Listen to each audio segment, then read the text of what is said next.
is presented by Guinness. Drink responsibly. Pardon the interruption, but I'm Mike Wilbon. It's our last show of the year. And do we have a gift for you? A second straight dose of Phil and Frank Holiday Edition. That's what they call an overdose of Philly and Frank, don't they? A second straight dose? Huh? Where the heck have you been? I haven't seen you in forever. Is the You're probably eggnog out celebrating spiked? that win against Michigan State. That was a good win. We needed that coming off Saturday. You know what I'm saying? Yep. Sorry, Coach Izzo, but we sort of needed that win. Welcome to PTI. Kornheiser couldn't be bothered with our final show of the year. So here to save the day is our great friend, Mr. Frank Isola. Yeah. Not bad. How about that with eggnog? But let's start with a chaotic day for the Houston Rockets. John Wall and DeMarcus Cousins were among those sent home from the facility on the day of the team's opener as part of contact tracing after rookie KJ Martin tested positive. Meanwhile, Black Sports Online posted video of James Harden and a club supposedly in apparent violation of the NBA's COVID-19 protocols. Frank, as if there weren't enough issues already with the Rockets, where do you want to start with this mess? Well, mess is the right word. And, Michael, this is why the NBA only sent out half the schedule, because I think that they know there could be situations where maybe games at some point could be postponed. You know, the NFL has gone through it. College football has gone through it. Major League Baseball has gone through it. They play outdoors. Look at what's happened in college basketball with all these issues where games have had to be canceled, teams have to go on pause. So this will be a problem with the NBA. Now, I know the situation with Harden is unrelated, but, you know, I think about the team not too far from me at Madison Square Garden. They used to be the capital of dysfunction. Right now, it's Houston, and this whole situation with James Harden. I think at some point the league is going to have to step in. Whatever the reason was why he was out, he didn't have a mask on. It looks like he's taunting the league, looks like he's taunting the Houston Rockets. They need to do something here. It looks, at least, Frank, like he's not paying attention, right? And let's face it, with the story we just saw on ESPN, a week or 10 days ago, I mean, Harden already had people out there looking at his behavior, or just not behavior, lack of dedication at the level of LeBron, Chris Paul, Russell Westbrook, so many other, great players at this point of their veteran careers. I want to go back to something you talked about with the other sports and what the NBA has to deal with.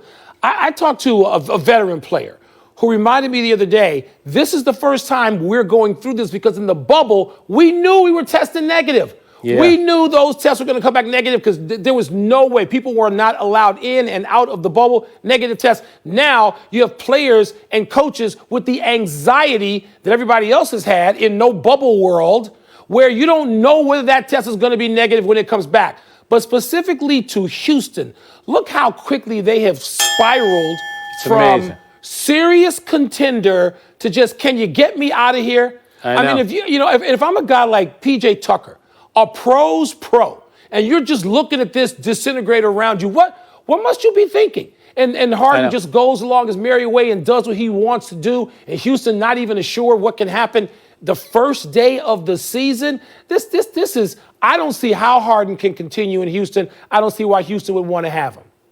And remember, he wasn't available for the first practice. And Michael, this is the problem. Everybody talks about player empowerment. Yeah, it's great for the player because he calls all the shots and then he's not held accountable. So James Harden wants Chris Paul out, then Russell Westbrook, this isn't going to work out. Then he wakes up one day and says, you know what, I don't want to be here anymore. And now here's the Houston Rockets. And how about Stephen Silas? Spent about 20 years waiting to get an opportunity, and your star player is causing you nothing more than headaches. He's probably on the phone with Mark Cuban saying, Mark, can I have my old job back as an assistant coach? It's better than what I have going on right now in Houston. Who could blame him? Absolutely. All right, Brooklyn was the buzz of the NBA last night. How about that? Kevin Durant scored an effortless 22 points in his first game since returning from tearing his Achilles in June of last year. Kyrie Irving added 26 in the Nets' blowout win over the Warriors. It's just one game, but Vincent Goodwill, you and I both know him, of Yahoo, wrote, if this is just a step, the rest of the NBA should be running scared. Mike, are you tempted to buy into the Nets' greatness after what you saw last night? Not after what I saw last night, Frank, but what I've seen in the preseason. I mean, let's go over the lineup for a second, because I know you have been paying as close attention to this as I have, closer being there in metropolitan New York. Durant, Kyrie, DJ, Dinwiddie, and Joe Harris. I mean, seriously, that's a hell of a starting five. And then you can come off the bench, whether you want a second five or whether you want to tweak and come off piece by piece.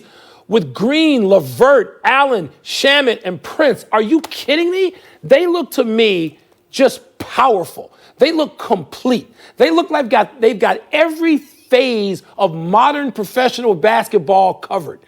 And I don't want to go off one game. You know, we know what can happen. Teams that look powerful in, usually November, December, can look just, on the fade by the time we get to the All-Star break. There's a long way to go even with 72 games, but the Nets look powerful. Yeah, 'tis the season to overreact. And, Karis LeVert last year, he had a 51-point game on the road at Boston. That's against Jaylen Brown and Jason Tatum. That guy can play, and he's coming off the bench. And if Kyrie's going to play like that, share the ball, score, go to the basket, that's great. But this is about one guy. This is about Kevin Durant, who missed 560 days after blowing out his Achilles. To me, he's got the joy back. He's got his game. He wants to get back to that level that he was at before he got hurt. When he was a two-time Finals MVP, LeBron has taken that crown. You can see that Kevin Durant is on a mission. He looks incredible. He does. Frank, there was that one play where he comes down the far baseline into the camera and goes up and under somebody and flushes it. And you're like, okay, that's what I'm looking to see. I just think there's a certain joy when when Kevin Durant plays like that, and when he's healthy. I mean, it just adds to sort of the greatness of the league. I'm looking at Kyrie Irving. I'm going to go something I know I told Kornheiser earlier this week. There are a couple of numbers, and I know usually these numbers are just symbolic in some sort of way. Yeah. But for Kyrie Irving, a guy he's a wizard with the ball, but somehow averages fewer than 6 assists per game. If he can get that assist total up above 6.1, 6.2, it means something, even though it's not dramatically different than 5.7. But I've got to see evidence that he wants to involve everybody else. Yes. And it's going to be a lot less selfish as this season plays on. Because it seems like everything else, check for the Brooklyn Nets right now. Yeah. Yeah, and if Durant is going to play like this, they're going to be a tough team to knock out 4 times in a playoff series. They are. Mike, here's the thing, though, about Kyrie Irving. It's almost like he's saying, don't judge me on what happened the last 4 years. Just judge me on what happened in my first game. Listen, he's going to have a chance to kind of get his reputation back and become a great player again. But it is only one game. And remember, all these great teams, whether it's the Warriors, whether it's LeBron James and those Miami teams, they all go through adversity. Let's see how the Brooklyn Nets respond to that. That's right. How are they going to handle it when it comes? The NBA returns tonight with 13 games, including openers for Luka Doncic and the Mavs against the Suns, Zion and the Pelicans against the Raptors, and Russell Westbrook and the Wizards against the retooled Sixers. Wizards retooled too. Frank, which team or player provides the best storyline tonight? Well, first of all, I cannot believe that you're in Washington and not in Phoenix for that game. It's tempting for me to Paul, be there. The Suns, and of course, Luka, I think, is going to be the MVP this year. What's interesting, the last time Zion Williamson played a game was in Florida. He'll be in Florida again playing Toronto, of all teams. That's where they're playing. And Zion only played 24 games last season. He played his first preseason game, and he played 33 minutes. And Alvin Gentry must have been sitting home thinking, hang on a second. I couldn't play him 33 minutes in the bubble, but you're playing him 33 minutes in a preseason game. But I think the training wheels are off, and when you watch him play, he's so unique, so strong, so quick, so good around the rim. Let's keep our fingers crossed that he could stay relatively healthy because he is a dominant player. We only got to see him, Michael, 24 times all of last season. But how great has he looked in the preseason, by the way, Zion? But I'm going to go to another team, and we're going back to the bubble, and you already mentioned this, the Phoenix Suns, all right, who I'm tying their restart tonight, not to the preseason, in which they're trying to figure out what they're going to do. Chris Paul taking his time, good, because he should take his time. But Chris Paul on that floor, and everybody can look at Devin Booker, who I think will be in the discussion for MVP.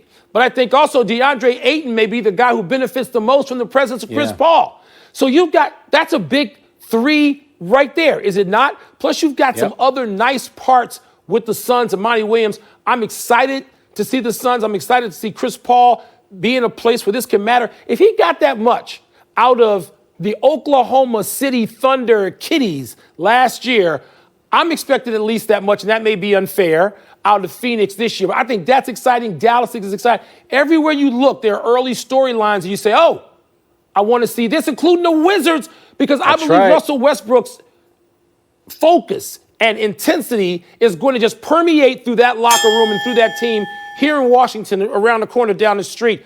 I'm excited to see the Wizards really for the first time in a long time. Yeah, it's a great backcourt. I think they'll be a playoff team.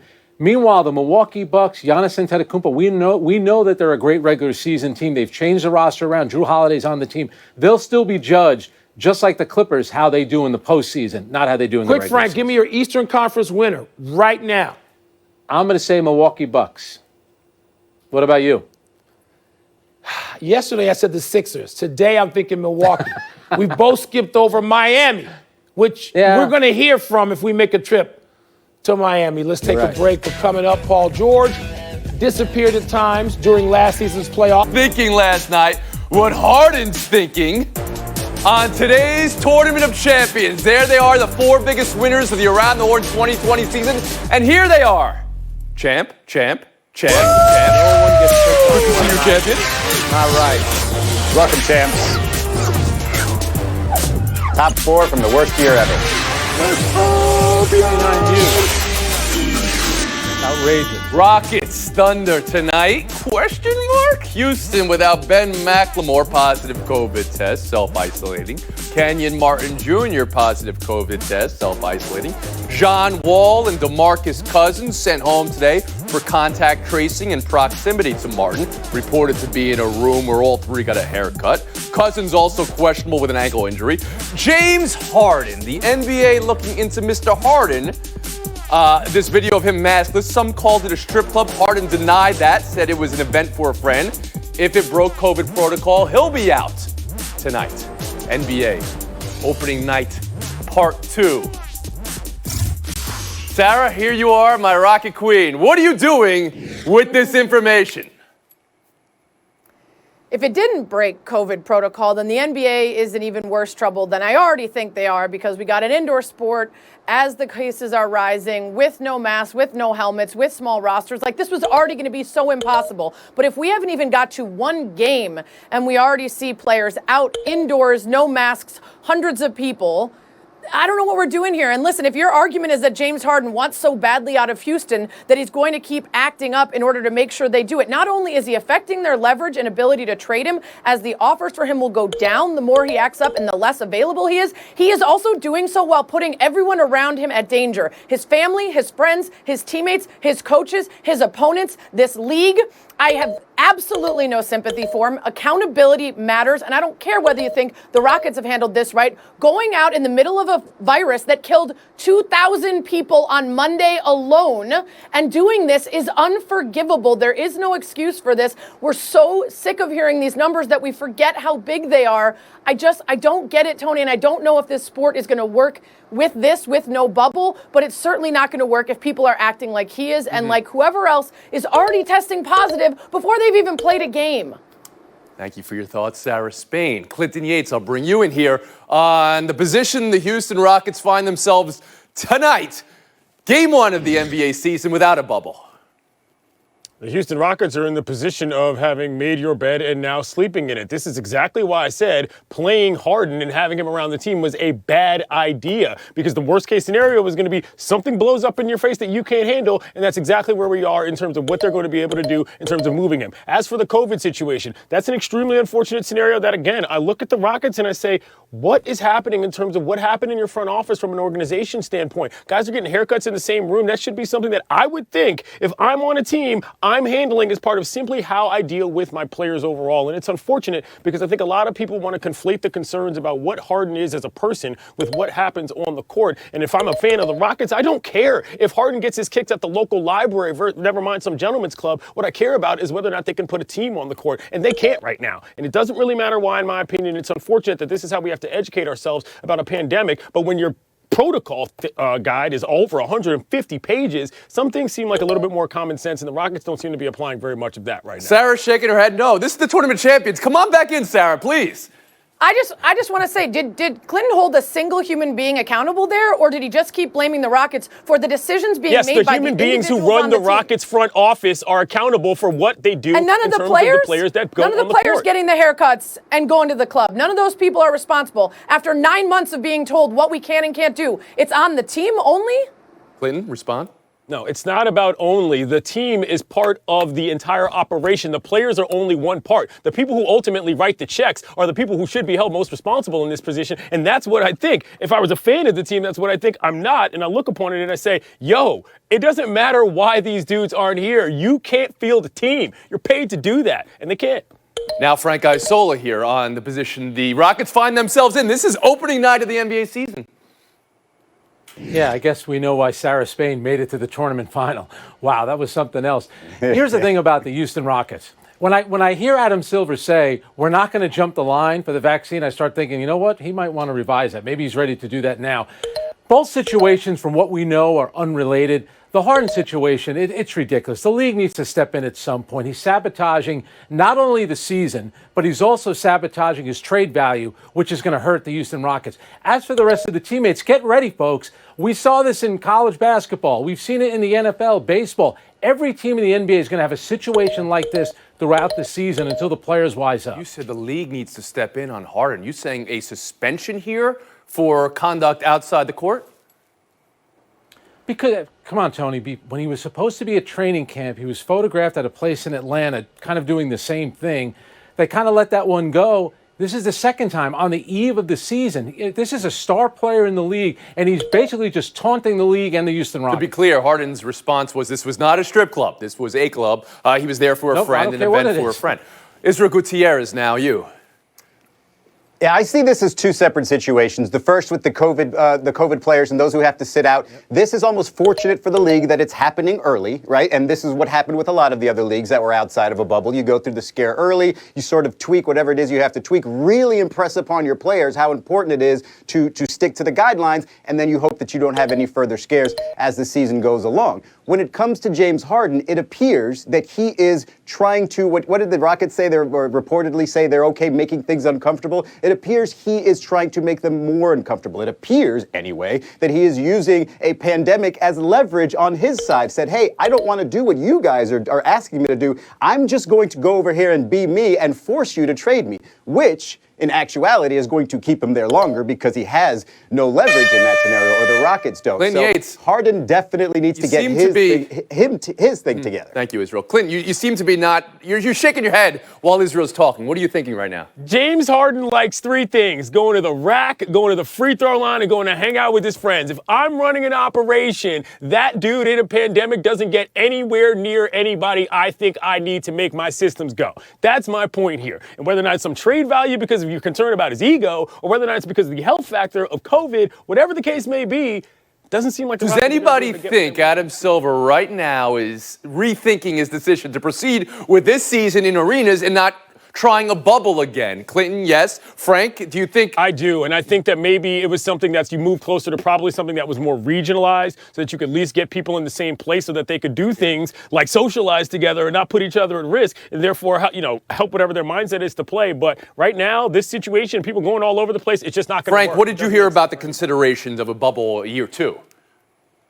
Well, remember, the players are really against that. If you want to get back to me a month from now, I think that they realize that this could happen. The issue that the NBA has, unlike football, you don't have over 50 guys on your roster. So you take out 4 guys off of a team, it has a huge impact. All right.